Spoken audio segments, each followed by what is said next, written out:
പുതുനഗരം ഗ്രാമപഞ്ചായത്തിലെ UDF സ്ഥാനാർത്ഥിക്ക് vote നിഷേധിച്ചതായി പരാതി. 14-ാം വാർഡ് മാങ്ങോട് കോൺഗ്രസ് സ്ഥാനാർത്ഥിയായ C. അരുൺകുമാറാണ് പട്ടികയിൽ നിന്നും ഒഴിവാക്കപ്പെട്ടിരിക്കുന്നത്. ഒഴിവാക്കൽ പട്ടികയിൽ തന്നെ മനഃപൂർവ്വം ഉൾപ്പെടുത്തിയതായിരിക്കാമെന്ന് സംശയിക്കുന്നതായി കോൺഗ്രസ് ഭാരവാഹികൾ വാർത്താ സമ്മേളനത്തിൽ പറഞ്ഞു. നേരത്തെ 12 വാർഡുകൾ ഉണ്ടായിരുന്ന പുതുനഗരത്തെ വാർഡ് വിഭജനത്തോടെ 14 വാർഡുകളായി. UDFന് അനുകൂലമായ സാഹചര്യമുണ്ടായപ്പോഴാണ് ഇത്തരമൊരു അട്ടിമറി നടന്നത്. മാങ്ങോട്ട് ജനകീയനായ അരുൺകുമാർ വിജയിക്കുമെന്ന ഭീതി മൂലമാണ് ഇത്തരത്തിലൊരു നീക്കം നടത്തിയതായി സംശയിക്കുന്നതായും നേതാക്കൾ പറഞ്ഞു. ക്രമ നമ്പർ 735 ആണ്. 735 ലാസ്റ്റ് ഇറക്കിയ കാർഡ് ഒഴിവാക്കൽ ലിസ്റ്റിൽ ഈ ലാസ്റ്റ് തിങ്കളാഴ്ച 3 മണിക്കാണ് ഞങ്ങൾക്ക് ലിസ്റ്റ് കിട്ടുന്നത്. ഈ ലിസ്റ്റ് പ്രകാരം ഒഴിവാക്കൽ ലിസ്റ്റിൽ നോക്കുമ്പോൾ എൻ്റെ പേര് കൂടി കാണുന്നു. അതിനു മുമ്പ് ക്രമ നമ്പർ 735 735 ഒഴിവാക്കൽ ലിസ്റ്റിലാണ് ഉൾപ്പെടുത്തിയിട്ടുള്ളത്. അല്ലല്ല, ഇതിൽ സപ്ലിമെന്ററി മാത്രമേ ഇറക്കുള്ളൂ, അല്ലാതെ അത് അമെൻഡ് ചെയ്തിട്ടില്ല. ആ ലിസ്റ്റ് അമെൻഡ് ചെയ്തിട്ടില്ല. അതങ്ങനെ നിലനിർത്തിക്കൊണ്ട് ഈ സപ്ലിമെന്റ് മാത്രം ഇറക്കും. കൂട്ടിച്ചേരൽ, ഒഴിവാക്കൽ 2 ലിസ്റ്റ് ഇറക്കും. വോട്ടർ പട്ടിക പരിശോധിക്കണമെന്നും തെറ്റ് തിരുത്തണമെന്നും ആവശ്യപ്പെട്ടപ്പോൾ സാങ്കേതിക തടസ്സം ഉന്നയിക്കുകയാണ് ഉണ്ടായത്. വാർഡിലെ 13 വോട്ടർമാരെ ഒഴിവാക്കിയത് ഫോം 15 പ്രകാരമായിരുന്നു. അതേസമയം അരുൺകുമാറിനെ യാതൊരു പരിശോധനയും ഇല്ലാതെ ഒഴിവാക്കുകയായിരുന്നു.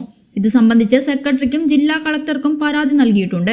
വോട്ട് നിഷേധിക്കുന്ന സാഹചര്യം നിലനിൽക്കുന്നതിന്റെ അടിസ്ഥാനത്തിൽ ഹൈക്കോടതിയെ സമീപിക്കുമെന്നും നേതാക്കൾ വ്യക്തമാക്കി. വാർത്താ സമ്മേളനത്തിൽ അരുൺകുമാറിന് പുറമെ G. Vipindas, Pratheesh P, Manu M എന്നിവരും പങ്കെടുത്തു. അതായത് ഇതിപ്പോ അവസാന ഘട്ടത്തിൽ ഇപ്പൊ നമ്മൾ നോമിനേഷൻ ഇന്നലെ സമർപ്പിച്ചു. അപ്പൊ പറയുന്നത് അവർക്കത് അപ്ലോഡ് ചെയ്യാൻ പറ്റുന്നുണ്ട്. പക്ഷെ സൂക്ഷ്മ പരിശോധനയിൽ നമ്മൾ ഉദ്യോഗസ്ഥന്മാരിൽ നിന്ന് അറിയാൻ കഴിഞ്ഞത്, സൂക്ഷ്മ പരിശോധന വരുമ്പോൾ ഇത് നമ്മളുടെ ഒഴിവാക്കപ്പെടും. ഒഴിവാക്കലിൽ നിന്നും മാറ്റപ്പെട്ടിട്ടില്ലെങ്കിൽ അത് അങ്ങനെ തന്നെയാണല്ലോ വരിക. മറ്റാര് നമ്മളത് ഒഴിവാക്കൽ പട്ടികയിൽ ഒരാൾക്ക് എന്ത് തന്നെയാലും നോമിനേഷൻ നിലനിർത്താൻ കഴിയില്ലല്ലോ, സ്ഥാനാർത്ഥിയാവാൻ കഴിയില്ല എന്ന് തന്നെയാണ് ഉദ്യോഗസ്ഥന്മാരിൽ നിന്ന് അറിഞ്ഞത്. അപ്പോൾ പക്ഷെ അവർ ഇപ്പോൾ പറയുന്നത് സൈറ്റൊന്നും ഓപ്പൺ ആയിട്ടില്ല, അത് നമുക്ക് ചെയ്യാൻ കഴിയുന്നില്ല. ഈ അവസാന നേരം, അതായത് മിനിഞ്ഞാന്ന് തിങ്കളാഴ്ച 17/11 2:45 നമ്മളുടെ കയ്യിൽ കിട്ടുന്നത് വോട്ടർ പട്ടിക. ഈ ലാസ്റ്റ് ഘട്ടത്തിൽ ഇതിന് മുമ്പ് കിട്ടിയതാണെങ്കിൽ നമ്മൾക്ക് ഇത് തിരുത്താമായിരുന്നു. ഈ അവസാന നിമിഷം ഇങ്ങനെ ഒരു ഫോം 5 ഒന്നും ഇല്ലാതെയുള്ള ഈ നടപടിയാണ് നമ്മൾക്ക് ആകെ ആശയക്കുഴപ്പത്തിലാക്കിയത്. Ambalappara physiotherapy and rehabilitation centre at Kadambur now serves with high standard facilities, experienced doctors in physiotherapy and staying facility available for better outcome.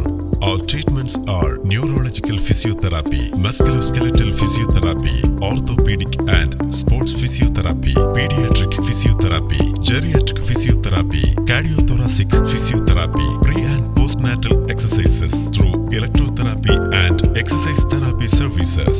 Contact 7025